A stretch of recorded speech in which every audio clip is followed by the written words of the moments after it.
In this lecture, we will address the command bar, canvas, and design tree. To make things clearer, we have created a simple model which you can download in the download section of this lecture.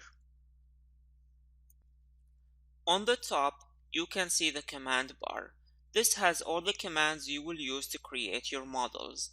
In this course, we will focus on the Sketch tab and the Features tab. In the middle, we can see the canvas. The canvas shows you a visual presentation of the model you have created using the commands on the top. On top of the canvas, you will be able to see some commands related to viewing the model.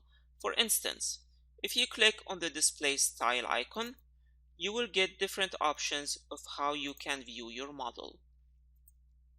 On the bottom left of the canvas, you will see the three axes, X, Y, and Z, which represent your three dimensions.